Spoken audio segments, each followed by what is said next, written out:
Hi అండి, welcome to మా ఇంటి రుచులు. ఈరోజు నేను చేసే రెసిపీ ఏంటంటే కాకరకాయ ఫ్రై చేస్తున్నానండి. కాకరకాయలు ఒక హాఫ్ కేజీ తీసుకున్నాను. కర్రీ చేసుకుంటే చాలా చేదు ఉంటుందండి, అసలు తినాలనిపించదు. ఈ విధంగా ఇప్పుడు నేను చేసే విధంగా చేయండి, ఎవరైనా చాలా ఇష్టంగా తింటారు. చూడండి, ఫ్రై చేస్తున్నాను. ఇగో ఈ విధంగా కట్ చేసుకోవాలి. రండి చూద్దాం ఎలా చేస్తానో చూడండి. కాకరకాయ తీసుకొని ఒక హాఫ్ కేజీ కాకరకాయ తీసుకున్నాను. మంచిగా కడుక్కొని ఈ విధంగా కట్ చేసుకోవాలండి. సన్నగా కట్ చేసుకోవాలి. లావు కట్ చేసుకుంటే ఫ్రై చేయడానికి టైం పడుతుంది.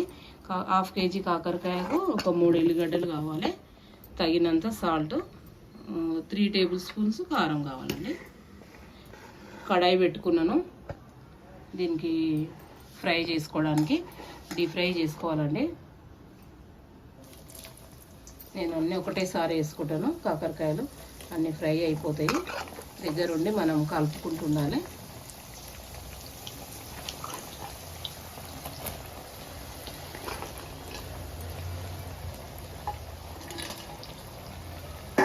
ఈ విధంగా మంచిగా దగ్గరుండి కలుపుకుంటూ ఫ్రై చేసుకోవాలండి. ఎంత తినాలి కాకరకాయ అసలు ఇష్టం లేదు అని అనే వాళ్ళు కూడా ఈ రకంగా చేసుకున్నారు అనుకో చాలా ఇష్టంగా తింటారండి. ఎప్పుడు కూరగాయలే కాకుండా వీక్లీ 1 టైమ్స్ ఇట్లా చేదు ఐటమ్స్ కూడా తినాలండి. మనము హెల్త్కి చాలా మంచిది. ఈ విధంగా మంచిగా గోల్డెన్ కలర్ వచ్చేంత వరకు ఫ్రై చేసుకోవాలి. ఈ విధంగా ఫ్రై కావాలండి. ఇంకా 10 నిమిషాలు అవుతుంది. నేను కాకరకాయ వేసి మధ్య మధ్యలో కలుపుకుంటూ ఉండాలి. మొత్తం ఇవన్నీ బ్రౌన్ కలర్ కావాలి. ఎంత బాగుంటుందో తెలుసా అండి. ఏ కూర చేసుకున్నా 2 పీసులు పెట్టుకొని అంచుకు తినేసేయచ్చు.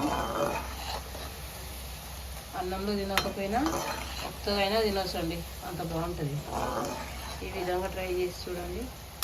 ఈ ఆయిల్ ఇంతగానం ఉన్నా కూడా అంతా వడగట్టుకొని దాంట్లో పెట్టుకొని డైలీ మనం వండుకునే కర్రీలో కూడా వేసుకోవచ్చు.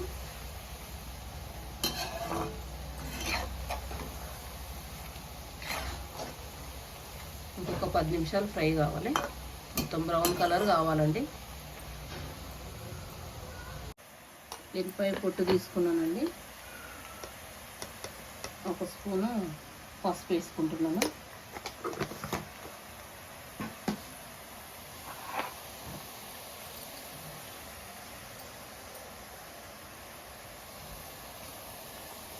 హాఫ్ కేజీ కాకరకాయలకు ఇంతేనండి. ఇది కొంచెం ఇది ఫ్రై అయిపోయేలోపు ఇది మిక్సీ పట్టేసుకున్నాను. కారం 3 టేబుల్ స్పూన్స్ వేసుకుంటున్నాను నేను. ఫుల్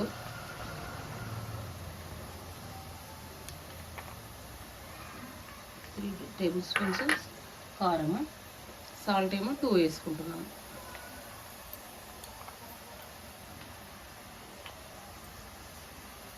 అంతా మిక్సీ పట్టుకోవాలి. ఇంకా దీంట్లో ఏమేమి వేసుకోవాలి.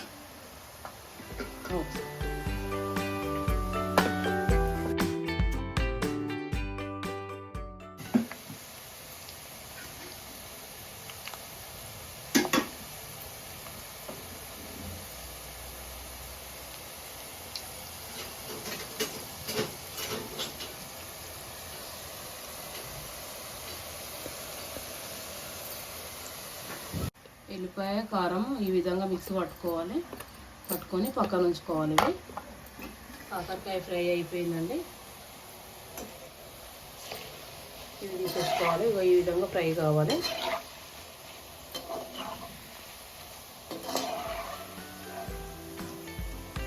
చిప్స్ లాగా కావాలండి.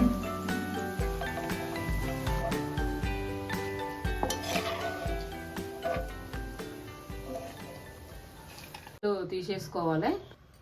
ఈ ఆయిల్ ఫ్రై అయిన ఆయిల్ ఉంటుంది కదండి, మనం ఒక గిన్నెలోకి తీసుకోవాలి. మనకు ఫ్రైకి సరిపడా ఆయిల్ వేసుకోవాలి. ఒక పెద్ద టేబుల్ స్పూన్స్ ఒక 3 వేసుకున్నాను. కొన్ని జీలకర్ర ఆవాలు వేసుకుంటున్నాను.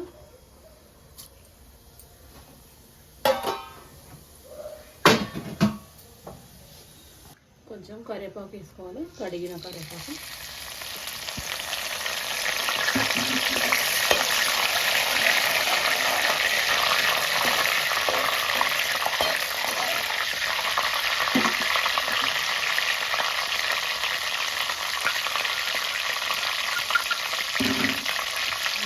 ఉల్లిపాయ కారం ఇది కలుపుకున్నాం కదా, మిక్సీ పట్టుకున్నాం కదా, ఇది వేసుకోవాలి. ఆయిల్లోనే వేసుకోవాలి.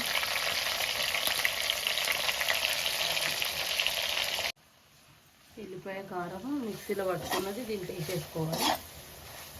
ఆయిల్ దీనికి మాత్రం ఎక్కువనే పడుతుంది. కొంచెం గడ్డలు లేకుండా మంచిగా కలుపుకోవాలి.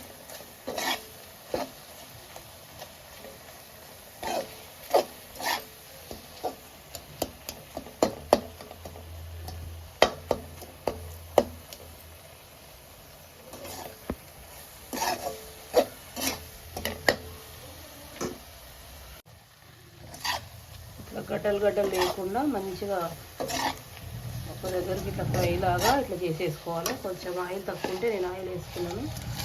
కొంచెం ఇవి ఫ్రై అయిన కాకరకాయ వేసుకోవాలి. వేసుకొని మంచిగా కలుపుకోవాలి. స్టవ్ బంద్ చేసేయాలి. ఇక ఈ బాండి వేడి సరిపోతుంది. వేసేసి కలుపుకోవాలి.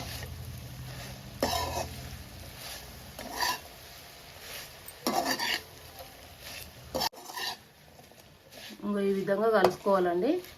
ఒకవేళ శనగపప్పు, పల్లీలు, పుట్నాలు అవన్నీ అందులో వేసుకోవాలనుకున్న వాళ్ళు పోపులోనే వేసుకోవాలి. అవి మేము వేసుకోము కాబట్టి నేను ఓన్లీ జీలకర్ర ఆవాలు వేసుకొని కారం, ఎల్లిపాయ కారం వేస్తాను. వేసి ఈ ఫ్రై అయిన కాకరకాయ వేసుకుంటాను. ఇదే అండి ఈరోజు మా ఇంటి రుచుల్లో చాలా సూపర్ టేస్ట్ ఉంటుందండి. ఒక నెల దాకా తినొచ్చండి ఇలా చేసుకొని. రోజు 2 పీసులు 3 పీసులు పెట్టుకొని ఏ కూర వేసుకొని అంచుకు పెట్టుకొని తినొచ్చు. మంచిగా ఉంటుంది. టేస్ట్ చాలా బాగుంటుంది. ఈ విధంగా ట్రై చేయండి. నా వీడియో నచ్చితే లైక్ చేయండి, షేర్ చేయండి, సబ్స్క్రైబ్ చేయండి. థ్యాంక్ యూ అండి.